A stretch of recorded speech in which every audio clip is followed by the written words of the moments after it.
Salut à tous, j'espère que vous allez bien.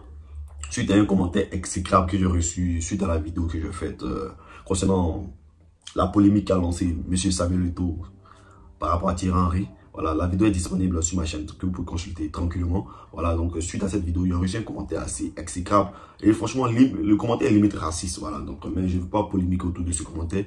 Mais profitez de ça pour aborder un sujet qui est vraiment très important. C'est le nombre de places qui sont attribuées à l'Afrique pour les phases finales de la Coupe du Monde. Franchement, je pense que le débat doit être remis sur la table parce qu'aujourd'hui, les pays africains ont vraiment de la hype, ont vraiment des joueurs de qualité. Aujourd'hui, si on veut prendre la valeur intrinsèque de tout, aujourd'hui des effectifs des meilleurs pays africains, des puissances footballistiques africaines qui sont le Sénégal, la Côte d'Ivoire, le Cameroun, l'Algérie, la Tunisie, le Maroc et autres. Si on veut prendre la valeur intrinsèque des différents joueurs, je pense que il y a très peu de pays européens qui peuvent rivaliser. Voilà. Donc aujourd'hui, nous avons des joueurs africains qui jouent dans les plus grands clubs du monde, qui jouent tout le temps la Ligue des Champions, qui jouent les championnats les plus intéressants, la meilleure compétition du monde, qui sont tout le temps compétitifs. Donc aujourd'hui, je pense que le débat doit être remis sur la table. Et si on veut aussi évaluer la valeur économique de certaines équipes nationales africaines comparées à certaines équipes nationales européennes, je pense que aujourd'hui, il y a certains, si on veut prendre le top 4 ou bien le top 5 des grandes puissances footballistiques africaines, il n'y a pas beaucoup de pays européens qui peuvent rivaliser. Aujourd'hui, la République tchèque, la Croatie, comment on dit, la Croatie, il y a plein de pays qui sont pas mal dans le football européen qui ne peuvent pas rivaliser avec la valeur intrinsèque des joueurs de l'effectif du Sénégal et la valeur économique de l'effectif du Sénégal qui est aujourd'hui l'une des valeurs économiques les plus puissantes.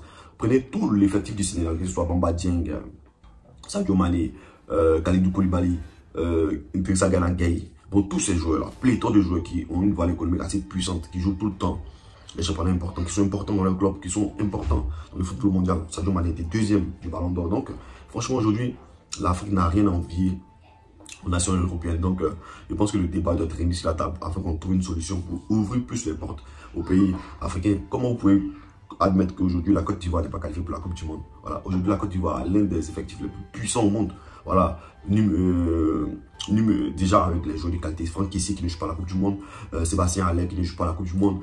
Franchement, le débat doit être remis sur la table. Aujourd'hui, les qualifications africaines sont tellement compliquées, trop compliquées. Il n'y a pas de repêchage, il n'y a pas de barrage. En Europe, bien, il y a une poule assez longue, le nombre de matchs est assez conséquent, mais il y a des barrages. Voilà, donc l'Afrique n'a pas cette chance-là. Voilà, il faut forcément être premier pour pouvoir se qualifier pour la Coupe du Monde. Donc, c'est très compliqué, très compliqué pour 5 places.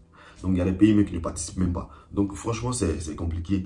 C'est compliqué. Je pense que ce débat doit être remis sur la table. L'Afrique mérite au minimum 8 pays. Voilà. Parce qu'il y a des pays africains qui sont tellement compétitifs. Voilà. Aujourd'hui, le football, avec les nouvelles règles, la VAR, plein de trucs qui sont mis en place pour pouvoir équilibrer les choses, pouvoir mettre tout le monde sur le même pied d'égalité. Je pense que l'Afrique peut créer des surprises. Je pense que si les choses vont s'améliorer, que l'Afrique gagne de plus en plus de place, je suis convaincu que dans les 2 à 3 prochains mondiales, l'Afrique pourra arriver au moins en finale des Coupes du Monde. Voilà. Peut-être même remporter une Coupe du Monde.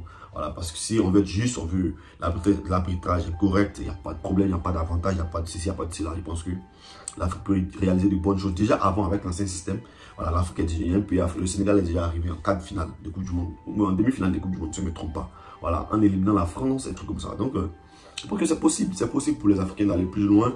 Parce qu'aujourd'hui, le football africain, c'est beaucoup amélioré par les championnats africains, mais le football africain, vu que la majorité des joueurs africains jouent en Europe, dans les grands pays, donc voilà. Aujourd'hui, je pense qu'on mérite plus de place. Peut-être les championnats africains ne sont pas au niveau. Voilà, là, c'est un problème. Mais au niveau des footballeurs africains, qui sont importants dans le monde du football, je pense qu'il est important de faire quelque chose, il est important d'améliorer les choses, il est important de rendre cette compétition-là plus équitable. Voilà, à mon sens, elle manque d'équité au niveau des places accordées. Maintenant, je suis sûr qu'avec la mise en place de la VAR, de tous ces systèmes-là pour équilibrer le football, les Africains auront le mot à dire. Avant, avec la subtilité de l'arbitrage occidental, l'Afrique était toujours désavantagée. Maintenant, avec la VAR, avec des vidéos, avec toutes ces analyses-là, je pense qu'il sera très difficile de pouvoir faire ces petits coulouches aux Africains. Donc, je pense que je suis sûr que cette Coupe du Monde va nous réserver des secours. Aujourd'hui, la qualité, aujourd'hui, il y a plein de pays africains qui hype plus que certains pays européens. Voilà, au niveau des joueurs, au niveau de la compétitivité, aujourd'hui, le Sénégal est tellement compétitif, la Côte d'Ivoire est tellement compétitif, l'Algérie est tellement compétitif. Donne plus de hype que plein de pays européens. Voilà, qui aujourd'hui, on connaît quasiment 50% de l'effectif algérien, 80% de l'effectif sénégalais, quasiment 90% de l'effectif ivoirien. Or, avant, ce n'était pas le cas. Avant, lorsque les pays africains venaient jouer la Coupe du Monde, on connaissait que 1 ou 2 joueurs et les autres étaient des joueurs assez lambda. Mais maintenant, les équipes africaines ont quasiment tout l'effectif qui est connu. Ils jouent dans des grands clubs qui sont titulaires, dans des super clubs européens qui jouent tout le temps la Ligue des Champions.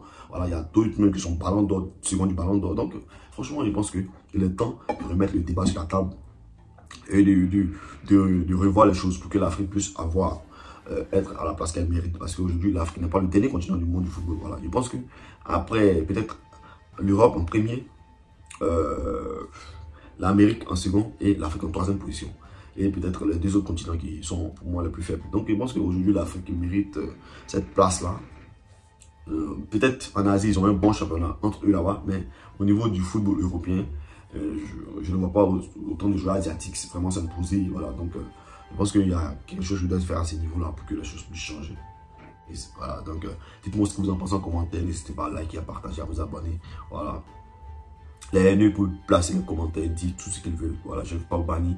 Voilà, ils sont ouverts au débat, Tout ça, ça ne me touche même pas. Ça ne fait rien en fait. Voilà. Au contraire, ça me conforte dans l'idée que voilà, je dois être là et puis je dois produire plus de vidéos. Voilà, je dois parler des sujets qui fâchent parce que voilà, on a la liberté d'expression, donc on s'exprime.